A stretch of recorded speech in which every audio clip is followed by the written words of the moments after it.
I still remember that morning, the weak Seattle sunlight filtering through the high-rise windows of Westbrook Innovations, casting a glow on the polished ebony table in Adam Westbrook's office. I, Ashton Reed, 37 years old, stood before the heavy wooden door, its cold handle chilling my palm. Adam, my father-in-law and chairman of the company, had summoned me. No reason, no message, just a curt note from his secretary. "Mr. Westbrook wants to see you now." I pushed the door open, the scent of pine and coffee mingling in the air. Adam sat behind his desk, his face as cold as ice, his sharp eyes hidden behind gold-rimmed glasses. I forced a smile, trying to appear natural, though an uneasy feeling stirred within me. "Hello, Dad," I said softly, the way I'd addressed him for the past 15 years. He didn't respond, only gestured for me to sit. On the desk, a single sheet of paper lay neatly, his looping signature at the bottom. I glanced at it and my heart froze. Termination notice. My name, Ashton Reed, was printed boldly at the top. "What is this, Dad?" My voice came out hoarse, not from anger, but from the shock of not yet grasping what was happening. Adam slid the paper toward me, his gaze unwavering. "Read it," he said, his voice low and cutting. "As of today, you are no longer the Chief Operating Officer of Westbrook Innovations." I sat there, my fingers trembling as they brushed the paper, as if touching it would shatter everything. No explanation, no questions, not even a kind glance. I wanted to ask why, to shout that I had devoted 15 years to this company, pouring my sweat and heart into transforming it from a small startup into one of the top 10 technology firms in the industry. But I couldn't speak. My throat tightened, as if someone were choking it. "You can clear out your office today," Adam continued, his voice flat as if reading a financial report. "I've already arranged for your replacement." Replacement? I almost laughed, not out of amusement, but at the absurdity of the situation. I was the one who had built the production systems from scratch, stayed up countless nights to complete major projects, and stepped in to handle every crisis Adam didn't want to touch. And now he spoke of me as if I were just a number on the payroll, easily erased. I walked into my office where I had worked for 15 years. The spacious room with its window overlooking Seattle's skyline was once a place where I stood proudly, believing I had built a dream-worthy life. I began packing my belongings. The family photos, the notebook I'd used since my days as an engineer, a few framed awards on the wall. Each item I touched felt like a knife, reminding me of what I'd lost. I stood unsure of what I said before leaving the room. Maybe a meaningless "I understand," or just a silent nod. As the door closed behind me, I stood in the long hallway, the sound of my leather shoes echoing sharply on the marble floor. It felt as if the world had collapsed beneath my feet. Just weeks earlier, Celia, my wife, had placed divorce papers in front of me. Now my job, the last thing I clung to, was stripped away. I hadn't just lost my family, my wife, my faith, my very sense of self seemed to be dissolving. Only months ago, my life was a dream. I lived in a modern villa on Queen Anne Hill, where every morning sunlight streamed through large windows, illuminating the polished wooden floors and the carefully chosen artwork Celia had hung on the walls. We had 2 children, Emma, 8, and Liam, 5, little angels whose smiles melted my heart daily. I was Ashton Reed, Chief Operating Officer of Westbrook Innovations, the man the press called the silent pillar of the Westbrook tech empire. Celia, my wife, 34, was the brand image director, a brilliant and sharp woman who always left people in awe of her beauty and talent. We were Seattle's golden couple. The press loved writing about us, the talented daughter of the Westbrook family and the man who helped build a tech empire. I used to read those articles, smile, and think how lucky I was. I had a job I loved, a family I cherished, and a life I believed was unshakable. I always thought that as long as I worked hard, stayed honest, and put my family first, things would stay that way. But I was wrong. Sitting in my office for the last time, I gazed out the window where Seattle buzzed on, oblivious to the storm raging within me. I picked up the photo frame on my desk. a picture of our family beaming in Hawaii. Tears welled up, but I didn't wipe them away. I sank onto the sofa, my mind drifting back 15 years to when I first stepped into the glittering world of the Westbrooks. It was a world I, a young engineer from an ordinary family, had never dared dream of. But I had made it, or so I thought. I remembered the day I met Celia at a tech conference in Seattle. She walked into the room in an emerald green dress, her blonde hair shimmering under the lights. She spoke about branding strategy with a confidence that silenced the entire room. I, a 22-year-old fresh graduate, sat there, admiring her from afar. When she smiled and shook my hand after her presentation, I knew my heart belonged to her. We fell in love quickly, as if it were fate. Celia was gentle, brilliant, and had a way of making me feel like the most important person in the world. When I proposed, she said yes, but not before Adam Westbrook, her father, summoned me to his office. "You want to marry my daughter?" he asked, his voice like a judge's. I nodded, full of hope. He slid a thick stack of papers toward me. A prenuptial agreement. "Sign it," he said. "It's to protect Celia, and you." I didn't read it closely, only skimming the dry legal text. I trusted him, trusted Celia, trusted our love. I signed without hesitation. Now I realized that was my first mistake. 15 years as a Westbrook son-in-law were 15 years of living in a false glow. I worked tirelessly, slaving day and night just to prove I was worthy. When I joined Westbrook Innovations, the company was grappling with a financial crisis. Major projects were failing, stocks were plummeting, and investors were turning away. As the chief engineer at the time, I threw myself into the work like a madman. I stayed up all night analyzing data, fixing production systems, and persuading partners to return. In 3 years, I pulled the company through the crisis, transforming it into one of the top 10 tech firms in the industry. The press called me the unsung hero, but to Adam I was always the outsider. He never let me forget it. In board meetings, when I presented plans, he'd interrupt with a cutting remark. "Ashton, don't forget who you are." Those words were like a slap, a reminder that no matter how much I contributed, I was merely the son-in-law, allowed to stand in the Westbrook spotlight. I swallowed my pride and kept working, believing that effort would earn me recognition. I believed Celia, the wife I loved, would always stand by me. But Celia had changed. I noticed it months ago when family dinners became a thing of the past. She started coming home late, always with the excuse of work. I remember one evening waiting for her in the living room while Emma and Liam slept soundly upstairs. The door opened and Celia walked in, her hair slightly mussed, a strange perfume lingering around her. "The meeting ran late," she said, avoiding my eyes. Her phone lit up constantly with messages arriving at midnight. I asked gently, "Are you okay? Is there anything you want to share?" She gave a faint smile, shook her head, and went straight upstairs. I tried to dismiss my doubts. I told myself it was just work pressure. Celia was the brand image director. She attended countless events and met dozens of people. I didn't want to be a controlling husband, didn't want to ruin her freedom. I kept taking care of Emma and Liam, maintaining our routine.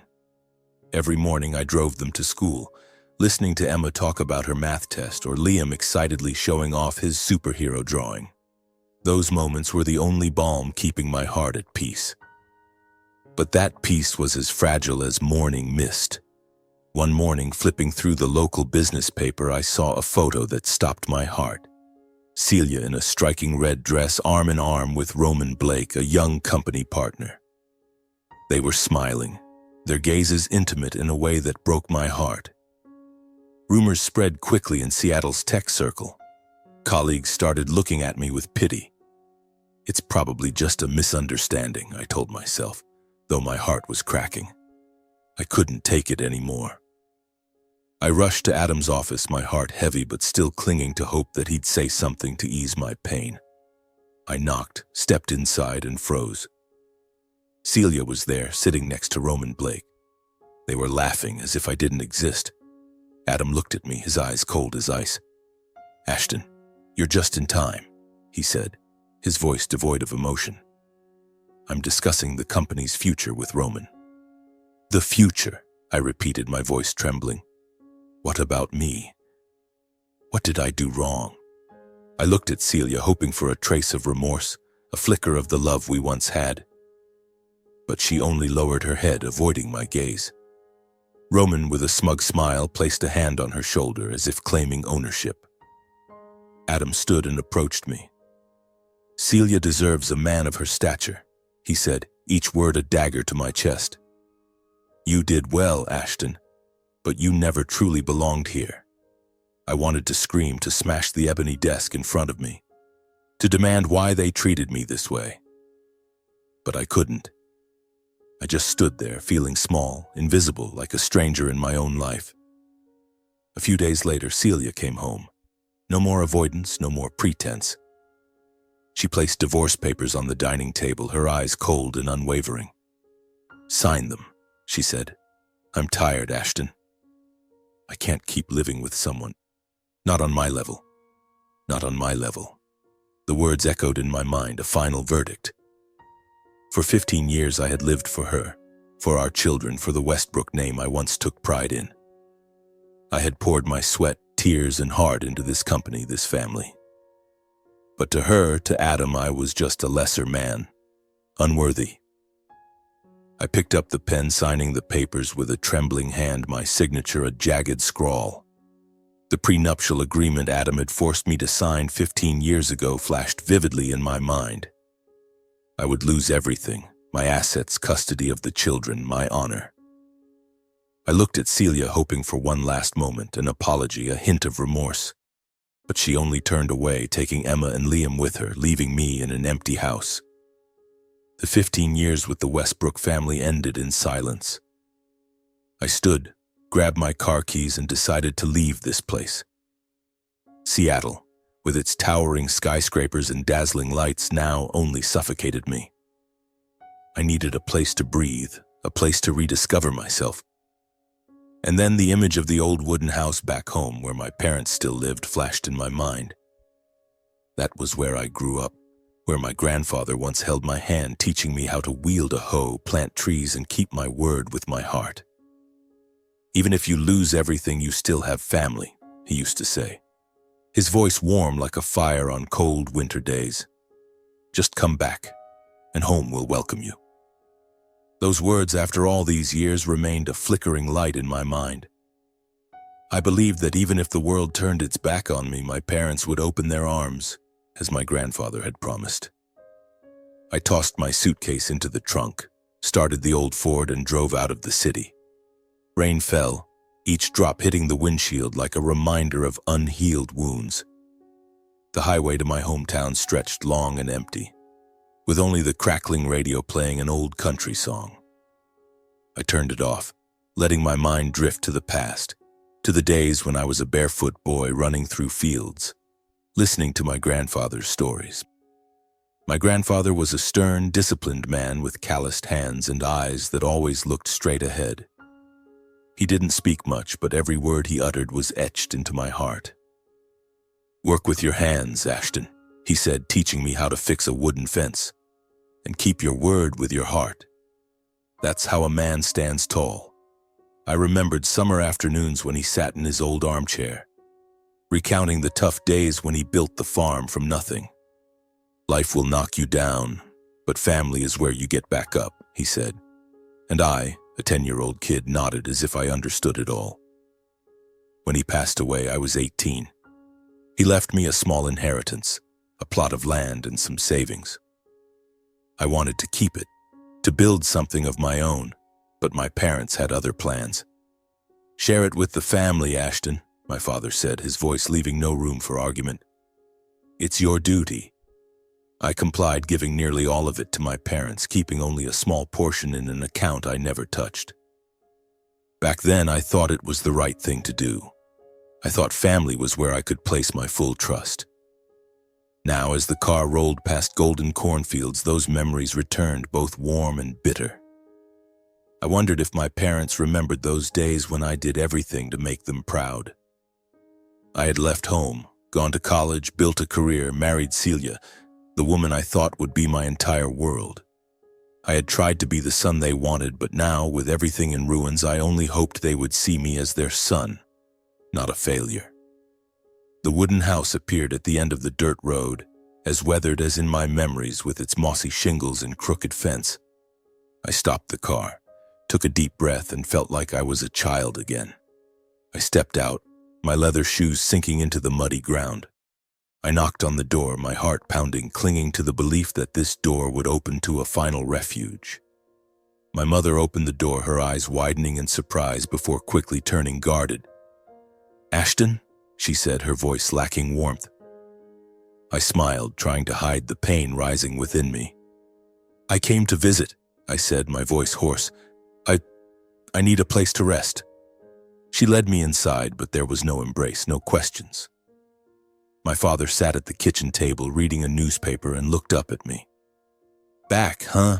he said, his tone flat as if I were just a passerby. I sat down, searching for words to start. "I've been through a tough time," I said, meeting my father's eyes, hoping for a trace of empathy. "Celia, she divorced me. And the company. I was fired." The air in the room grew heavy. My father folded the newspaper, his gaze cold. "I told you, Ashton," he began, his voice thick with reproach. "I warned you when you married that rich girl that you didn't belong in her world. And now? Wife gone, job lost, you brought shame to this family in front of the whole town." My blood felt like it froze. "Shame?" I repeated, my voice trembling. "Dad, I did everything to make this family proud. I worked, I sacrificed, I gave you and Mom nearly all of Grandpa's inheritance. I just hoped—" I stopped, my throat tightening. I wanted to say I only hoped they'd hug me, tell me everything would be okay like my grandfather used to, but I couldn't. I looked at my father, hoping for a word of comfort, but he waved his hand dismissively. "That inheritance from your grandfather should have been mine. He was foolish to leave it to you, so giving it to us was your duty. Don't bring it up like we owe you, Ashton." I sat there, stunned, feeling as if my heart were being crushed. I had driven for hours, carrying the belief that family would be the last to open their arms to me. But instead of an embrace, I got cold stares and accusations. Even my own flesh and blood saw me only through the lens of status, of what I once had and now lost. I stood, saying nothing more. "I'm leaving," I said, my voice strangely calm. My father didn't stop me, and my mother only nodded, her eyes still avoiding mine. I walked out of the house. The rain had stopped, but the air remained heavy, pressing on my chest. I got into the car, glancing back at the wooden house one last time. The image of my grandfather in his armchair smiling at me flashed vividly. "Just come back, and home will welcome you," he had said. But he was wrong. There was no home waiting for me, no arms open wide. On the drive back to Seattle, I pulled over at an old gas station, its flickering neon lights glowing in the dusk. I opened the trunk, retrieved my suitcase, and beneath a layer of clothes, I found an old leather-bound notebook. It was my grandfather's, the only thing I had taken from the house I'd just left. I opened it, my fingers tracing his handwritten words. "Whatever you do, stay rooted." Those words, which had been a guiding light in my darkest days, now became a flame to lead my way. I closed the notebook, took a deep breath, and thought of a secret no one, not Celia, not Adam, not even my parents, knew about. Blue Peak Systems, the company I had quietly built over the past 10 years. 10 years ago, when I was still a young engineer at Westbrook Innovations, I embarked on a journey without knowing where it would lead. After giving nearly all of my grandfather's inheritance to my parents, I kept a small portion. Not enough to buy a house, but enough to take a risk. I rented an old garage on the outskirts of Seattle where the smell of motor oil and rotting wood mingled, and started a company called Blue Peak Systems. It was just me, an old laptop, and a dream with no clear shape. The early years were suffocatingly lonely. No one believed in an unknown engineer with an idea for internal management software for small and medium-sized businesses. I sent emails, made calls, attended conferences to pitch to investors. But each time I was met with a shake of the head or polite rejections. Good idea, but not feasible, they'd say. Or worse, who are you to think you can compete with the giants? I was turned down more than 20 times, each rejection a blow to my confidence. Some nights I sat in the garage staring at the blurry laptop screen, wondering if I was chasing a foolish dream. But whenever I wanted to give up, I opened my grandfather's notebook, a reminder that I couldn't surrender. My roots weren't in fame or wealth, but in perseverance, in the belief that I could create something with my own hands. 2 years later, I signed my first contract with a small company in Portland. They needed warehouse management software, and Blue Peak delivered. The contract was worth less than $10,000, but to me it was the world. It was proof that I wasn't crazy, that my dream was real. From that first contract, Blue Peak Systems began to gain attention. Our software, with its simple yet effective interface, helped small and medium-sized businesses manage operations smoothly. Clients started coming to us, from family-owned shops to companies with dozens of employees. After 10 years, Blue Peak Systems had its own headquarters in an industrial park outside Seattle, with over 80 employees and a valuation exceeding $50 million. We provided solutions to hundreds of companies across the U.S., from California to New York. No one at Westbrook Innovations, not Celia, not Adam, knew of Blue Peak's existence. I ran the company remotely, through emails and late-night calls, while still fulfilling my role as COO at Westbrook. I didn't want to brag or let anyone know. To me, Blue Peak wasn't just a company. It was proof that I didn't need the Westbrook name to stand tall. I had achieved everything I once dreamed of: a successful company, respect in the industry, financial stability. But as I looked out the window, watching Seattle's rain fall quietly, I realized a bitter truth. Success no longer brought me joy. I closed my eyes, took a deep breath, and a thought came to me, clear as sunlight breaking through clouds. I didn't want to continue this cycle anymore. The endless meetings, the pressure of prestige, the judgmental stares. I wanted freedom, a life no one could control or take away. I wanted to rediscover Ashton Reed, not the COO, not the Westbrook son-in-law, but the real me, with simple dreams and a heart full of fire. I opened my phone and found Elena Brooks' number, the investment lawyer who had been with me since Blue Peak's earliest days. Elena was a sharp woman with short brown hair and eyes that saw through everything. She wasn't just my lawyer, she was a rare friend who understood me better than anyone. I called her, and after one ring, her warm yet resolute voice answered. "Ashton, you rarely call at this hour." "What's up?" I smiled, though she couldn't see it. "Elena, I need to meet you. I want to sell Blue Peak." There was a brief silence, then she replied, calm but concerned. "All right, meet me at my office this afternoon. We'll talk it through." That afternoon, I stepped into Elena's office, a small but tidy space with bookshelves full of legal documents and a framed photo of her family on the desk. She sat there in a gray suit, looking at me with a mix of curiosity and understanding. "Tell me, Ashton," she said, setting down her coffee. "Why now? Blue Peak is at its peak. You could take it international." I sat down, gazing out at Seattle's bustling streets. "I'm tired, Elena," I admitted, my voice hoarse. "I built Blue Peak to prove I didn't need the Westbrooks, that I could stand on my own. But looking back, I realize I've sacrificed too much. I don't want to live to prove myself anymore. I want to live for me." Elena didn't interrupt, just listened, her eyes gentle but not pitying. As I spoke of Celia, Adam, my parents, and the lonely nights in the garage, she nodded slightly as if she already knew it all.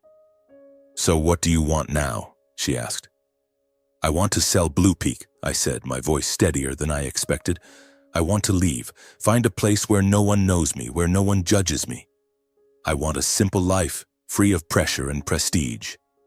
Elena smiled, a rare, genuine smile. "All right," she said. "I'll help you. But Ashton, are you sure? Blue Peak is your life's work. You won't regret selling it?" I looked at her, and for a moment I saw myself 10 years ago, sitting in that garage with my grandfather's notebook by my side. "I won't regret it," I replied.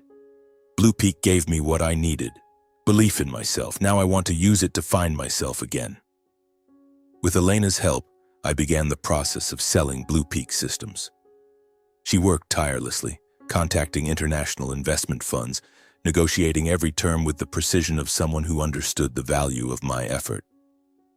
I wanted it done quietly, ensuring no one, especially the Westbrooks, knew. Elena understood. She kept every transaction confidential, updating me only through encrypted emails. 3 months later, the deal was finalized. An international investment fund agreed to buy all of Blue Peak's shares for $69 million. As I signed the final contract in Elena's small office, I didn't feel loss, but a strange sense of relief. Blue Peak had fulfilled its purpose. It had saved me in my darkest days, and now it was giving me a new beginning. I left Seattle soon after, saying goodbye to no one. I bought a small house in a coastal town in Oregon where the sound of waves lapping in the salty sea air soothed my soul. The house had 1 bedroom, a small kitchen, and a wooden porch overlooking the ocean. I brought little with me, just a few clothes, my grandfather's notebook, and an old coffee maker. Each morning I read on the porch, listening to the waves. Each evening I brewed coffee, watched the fiery sunset, and for the first time in years I felt truly free. Elena visited occasionally, bringing legal documents and small stories about the investment world. She'd drive from Portland, stopping in front of my house, always with a slight smile and a coffee in hand. We didn't talk much, but there was a rare respect and peace between us. Once, as we sat on the porch looking out at the sea, she asked, "Ashton, do you miss Seattle?" I shook my head, sipping my coffee. "No," I said. "Seattle is the past. Here, I don't have to be anyone. I just have to be me." Elena nodded, saying nothing more. She understood, as she always did. The days in the coastal town passed quietly. No more stressful meetings, no more judgmental stares. I read books, walked along the sandy shore, and wrote in my grandfather's notebook. Not business plans, but thoughts about life, about what truly matters. I thought of Emma and Liam, their smiles, and my heart ached, but I knew one day I would find a way to bring them back to me. For now, I needed time to heal, to mend a broken heart. One early autumn morning, as I sat by the window flipping through the local paper, a headline jolted my heart. Westbrook Innovations on the brink of bankruptcy. I set my coffee down, reading each line, each word as if watching a film of my own life. The article described the company's rapid collapse after Adam Westbrook appointed Roman Blake, Celia's lover, my ex-wife, as acting CEO. Stocks plummeted uncontrollably, major projects lost millions, and the largest investment funds pulled out, leaving the company in a financial storm.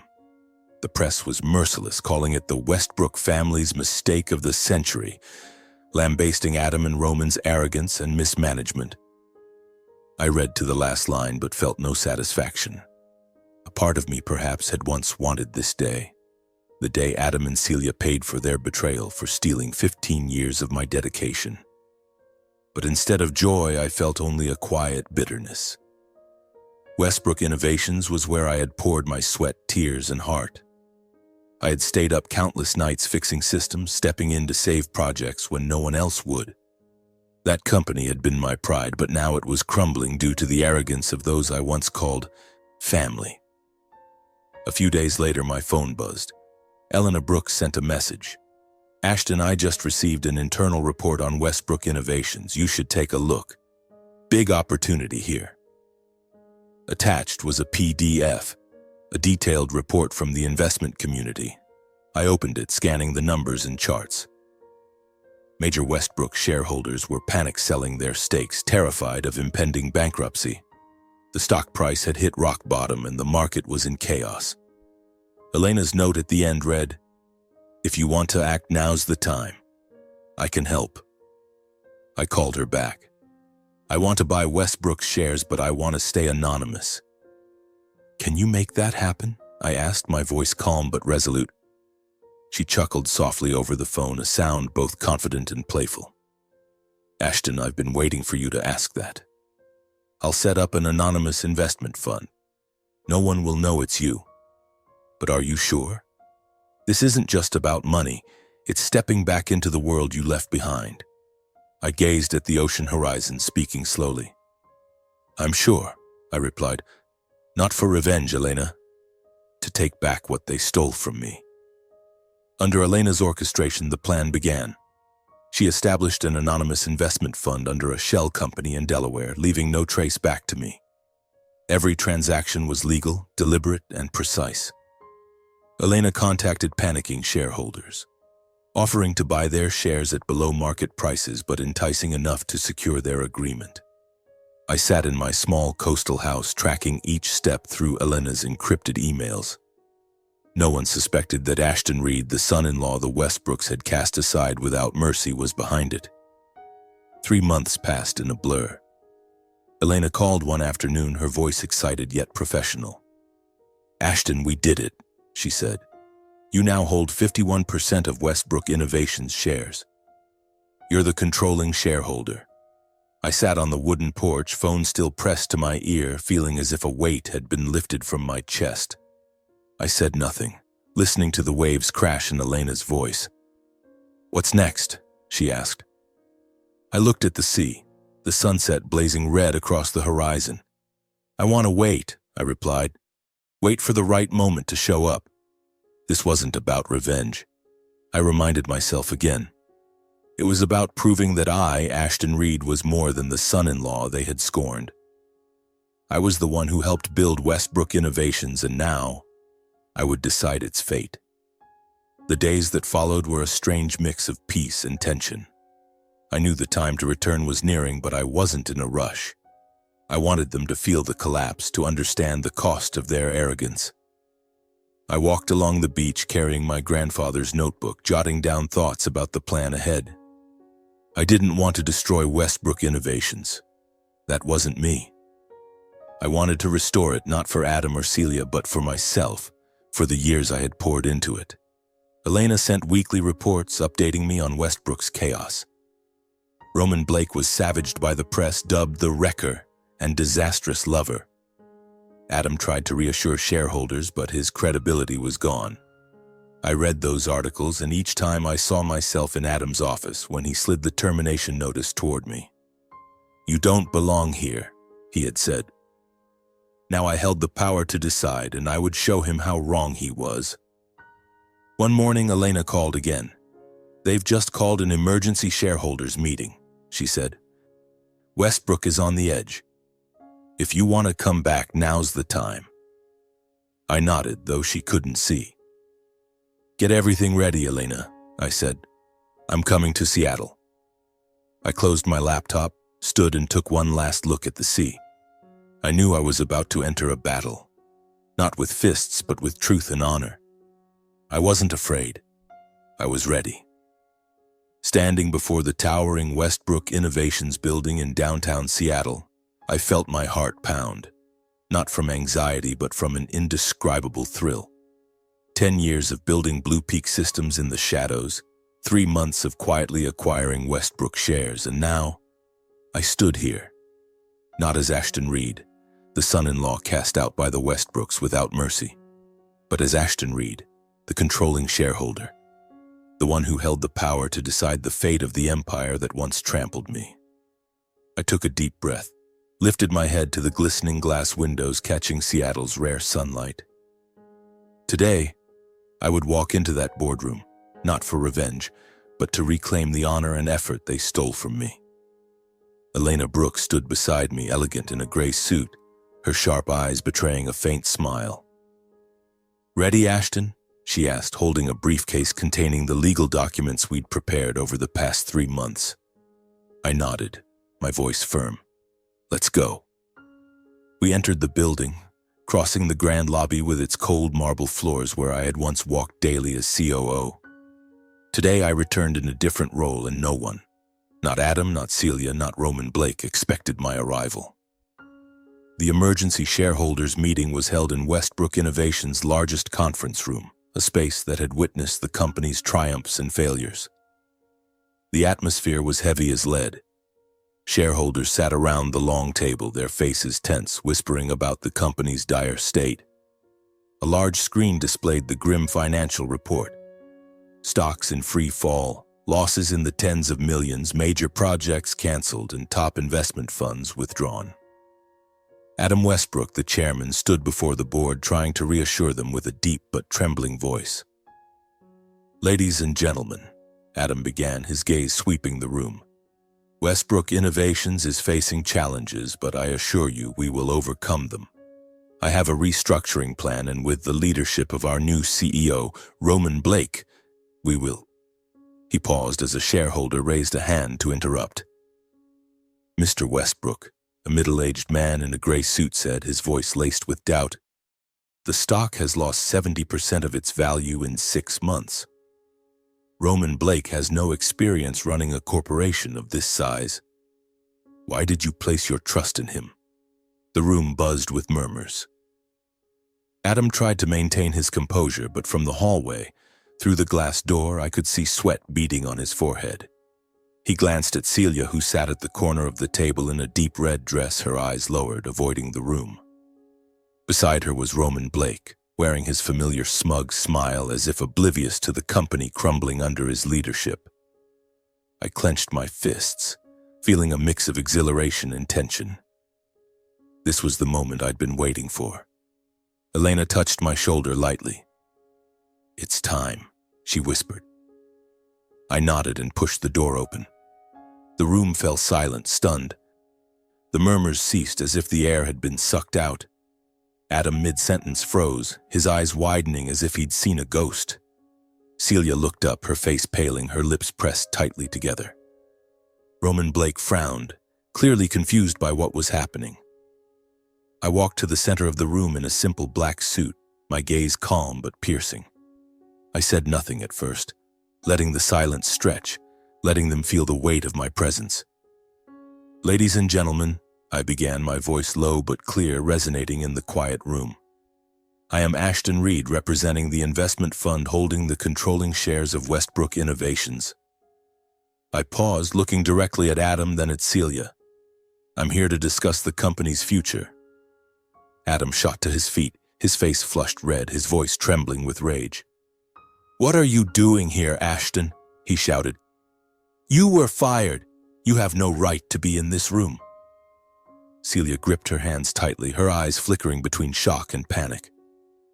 Roman Blake smirked, but I saw the unease in his gaze. Elena stepped forward, placing her briefcase on the table, her voice sharp as a blade.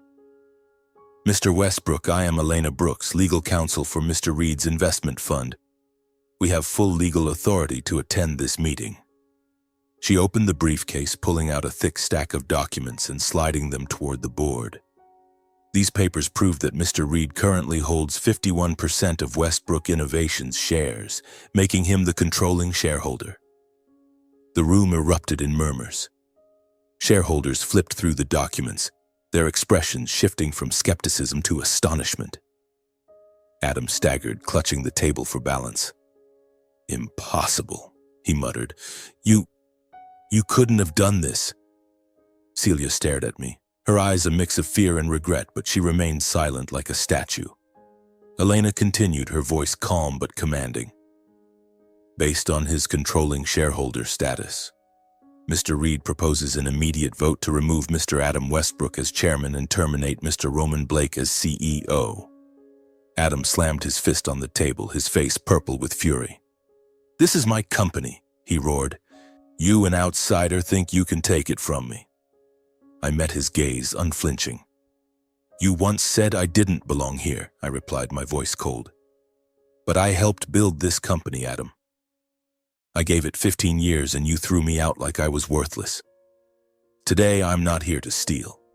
I'm here to take back what's mine." The vote happened quickly. The shareholders, exhausted by Adam and Roman's failures, didn't hesitate to raise their hands in favor. Elena stood by, noting each vote, her face calm, but her eyes glinting with pride. When the results were announced, Adam removed, Roman fired, the room fell into a stunned silence.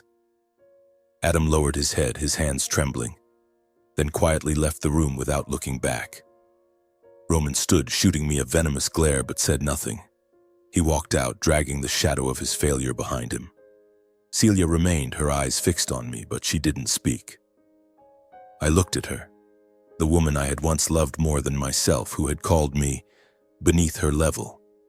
In that moment, I felt no anger, only a quiet sadness. She had chosen her path, and now she faced the consequences. I stepped to the podium facing the board. "I'm not here to destroy Westbrook Innovations," I said, my voice steady but resolute. "I'm here to restore it with true values and transparency. This company was once my pride, and I'll do everything to bring it back." The shareholders nodded, some clapping. Elena stood beside me, her eyes shining with respect.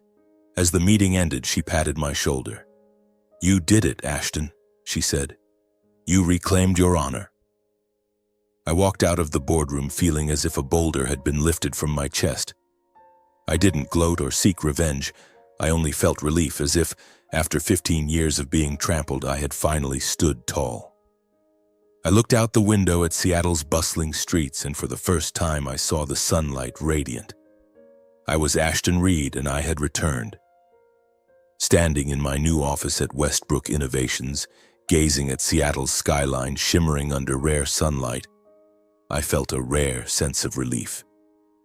I, once cast out as worthless by them, was now the controlling shareholder, the new chairman of the company I had poured 15 years of my heart into building. But the joy didn't come from power or prestige. It came from reclaiming my honor, from proving I didn't need them to stand tall.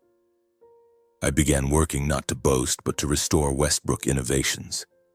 I met with the team, analyzed projects, and cut the reckless spending Roman had left behind. Shareholders looked at me with new eyes, no longer the son-in-law they once dismissed, but a leader who could save the company from the brink. Deep down, though, I knew I didn't want to stay here forever. Seattle, with all its glamour and painful memories, was no longer where I belonged. I longed to return to my coastal Oregon home, where the crashing waves and salty air helped me rediscover myself. A few weeks after the meeting, on a lightly rainy afternoon, my office door swung open. I looked up from a stack of financial reports, and my heart stopped. Celia stood there in a long gray coat, her blonde hair damp from the rain. Beside her were Emma and Liam, my children, the little angels I hadn't seen since she took them away. Emma, 8, gazed at me with wide eyes, while Liam, 5, clung to her leg, hugging a teddy bear tightly. I stood, trying to keep my voice steady, though a storm of emotions raged inside me. "Ashton," Celia said, her voice soft but trembling, "I need to talk to you." She stepped in, guiding Emma and Liam to the sofa. I looked at them, my heart aching at Emma's sparkling eyes and Liam's shy smile. I wanted to rush over, pull them into my arms, but I held back, waiting to see what Celia wanted. She sat, her hands clasped tightly, her eyes wavering as if searching for words. "I know things have gone too far," she began, her voice trying to sound gentle. "But for Emma and Liam, I think we could start over. For the kids, Ashton. They need both a mother and a father." I looked at her, and for a moment I saw the Celia from 10 years ago, the gentle woman who held me every night, who laughed brightly when we took Emma to the park. But then I looked into her eyes and I saw the calculation. She wasn't here because she loved me or regretted her actions. She came because the Westbrook empire had collapsed, because Adam had lost his power, because Roman had fled amid fraud allegations. She came because I, Ashton Reed, now controlled Westbrook Innovations, and she wanted a way out. I sat across from her, my voice calm. "Celia," I said, "you say it's for the kids, but we both know the real reason. You chose your path when you placed those divorce papers on the table, when you said I wasn't on your level. The past is done. I'll fulfill my responsibilities to Emma and Liam, but our marriage is over for good." Celia pressed her lips together, her eyes glistening with what looked like tears, but I knew they weren't born of remorse. She stood, taking Emma and Liam's hands. "You really won't think of the kids?" she asked, her voice sharper, as if trying to stir guilt in me. I looked at Emma, her eyes seeming to ask why I wasn't keeping her mother here. I looked at Liam, clutching his bear as if afraid to lose something else. My heart ached, but I stayed composed. "I am thinking of them," I replied.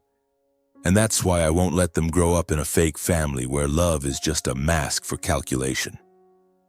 Celia fell silent, then turned, leading the children out of the office.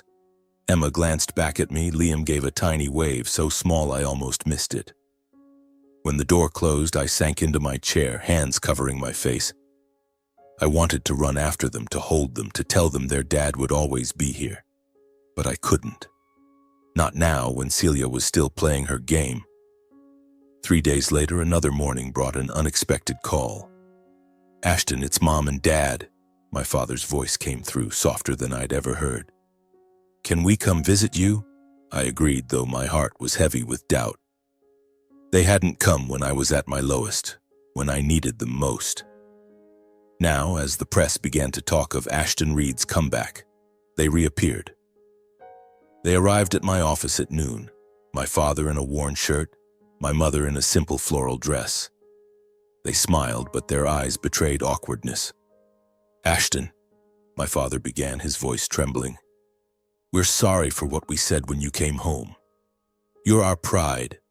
We want to mend things, to go back to how it was." I looked at them, and once again I saw the truth. They weren't here out of love or regret.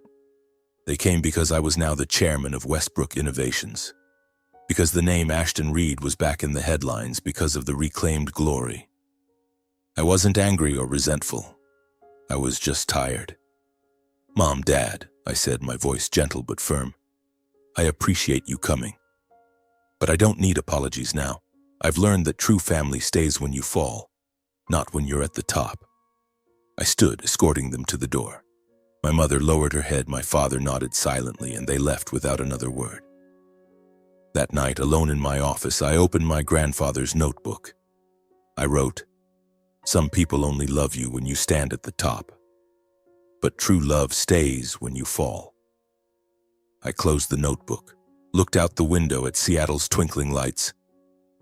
I knew I didn't belong here anymore. Westbrook Innovations was stabilizing under my leadership, but I didn't want to be bound by power or prestige. I wanted to live for myself.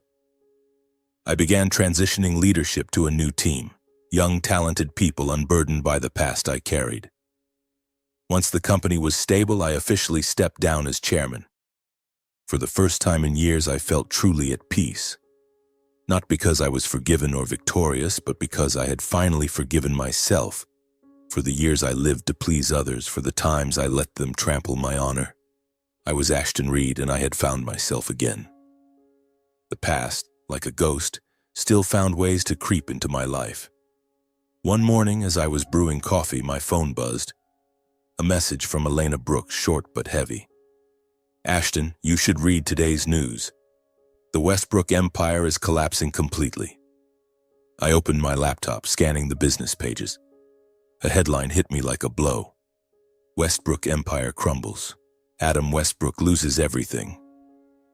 I read, unhurried, but each line cut like a knife, stirring old memories. After being ousted as chairman, Adam Westbrook lost all power and prestige. Subsidiaries of Westbrook Innovations were investigated for suspected financial fraud. His assets were frozen, and the lavish Queen Anne Hill mansion was auctioned off to pay debts. The press was relentless, branding him the arrogant man who dug his own empire's grave. Roman Blake, Celia's lover and my replacement as CEO, had fled the country amid fraud allegations, leaving behind a mess and headlines calling him the final destroyer of the Westbrook legacy. Celia, my ex-wife, became the center of the media storm. Articles painted her as the woman who gambled everything and lost it all. They criticized her affair with Roman, her support for her father's disastrous decisions. Her once glamorous images in dazzling dresses at events were replaced by photos of her leaving court, her face weary, eyes sunken. I read to the last line but felt no satisfaction, only a quiet sadness. She had chosen her path, and now she paid the price. 3 days later, a car pulled up outside my house. The door opened and Celia stepped out. I thought it could only be Elena Brooks, She must have told Celia where I was. Gone was her former haughtiness. Celia wore a simple sweater, her hair tied back, her unmade-up face revealing tired lines. Beside her were Emma and Liam, their eyes lighting up when they saw me. I stood, my heart racing, but I kept my composure. "Ashton," Celia said, her voice hoarse as if she'd been crying for days, "I need to talk to you." She led Emma and Liam inside, and we sat at my small kitchen table. Emma, 8, looked at me with a mix of joy and worry, while Liam clung to his mother, hugging the teddy bear I'd once bought him. I wanted to hold them, to tell them how much I missed them, but I waited for Celia to speak. She lowered her head, hands clasped tightly, then looked up at me. "I can't take care of Emma and Liam anymore," she admitted, her voice trembling. "It's not just about money, Ashton. I'm exhausted. Dad lost everything, Roman's gone, and the press won't leave me alone. I can't give the kids a stable life anymore." She paused, her eyes glistening. "I know you're angry with me, but please take care of them. They need you." I looked at her, and for a moment I saw the Celia from years ago, the woman I loved, the one I thought I'd grow old with. But then I remembered the divorce papers, her standing by Roman's side, the way she left without explanation. She wasn't here out of remorse, but because she had run out of options.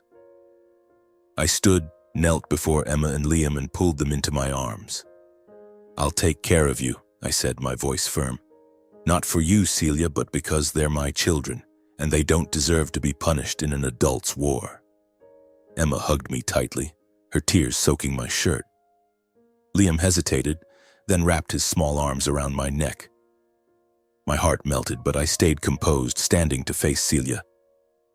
"Thank you," she whispered, attempting a smile that couldn't hide her desperation. She turned, walked to the car, and didn't look back. I stood there, holding Emma and Liam's hands, watching the car disappear down the coastal road. I didn't hate her, didn't pity her. I just wanted my children safe and loved. At first they were shy, as if afraid I'd vanish like their mother. I spent every day with them, helping Emma with math homework, reading bedtime stories to Liam. Each morning I took them to the beach, watching them play in the sand, their laughter ringing like music. I cooked simple dinners, spaghetti, toasted bread, but every meal was filled with their giggles and innocent stories. Our new life was simple but meaningful. No more pressure of prestige, no more judgmental stares. Just me, Emma, Liam, and peaceful days by the sea. I taught them how to tie their shoes, identify seabirds, and told them about their great-grandfather who taught me to stay rooted. I didn't promise them wealth, but I promised I'd always be there, always love them. Elena Brooks visited occasionally, bringing a basket of fruit or a new book for the kids. She helped watch them when I was busy, and we planned community startup projects to support young dreamers like I was 10 years ago. Elena never asked about Celia, Adam, or the past. She was just there with a gentle smile and unspoken understanding. We sat on the porch watching Emma and Liam chase each other on the sand, and I knew she was part of this new life. Not as a lover, but as a friend, a kindred spirit. One afternoon, as the sun sank into the sea in a blaze of red, I sat on the beach watching Emma build a sandcastle and Liam chase waves. I opened my grandfather's notebook and wrote, "This is true life. No need for power, no need for fame, just love and peace." I looked at my children, their laughter mingling with the waves, and realized I had found what I'd been searching for. Not recognition from others, not the glow of success, but a home, however small, where love was real and pain was in the past. Time passed gently like the waves outside. Westbrook Innovations, the company I poured 15 years of my heart into, slowly recovered under the new team I had trained before stepping down as chairman. They were young, passionate, unburdened by the calculations or arrogance of Adam and Roman Blake. I served as a remote advisor, sending emails and joining occasional calls, but my mind was no longer in Seattle. I had entrusted the company to them, confident they would continue building it with the transparency and true values I always wanted. Life with my children in Oregon was a slow, steady melody. Each morning I drove Emma and Liam to school,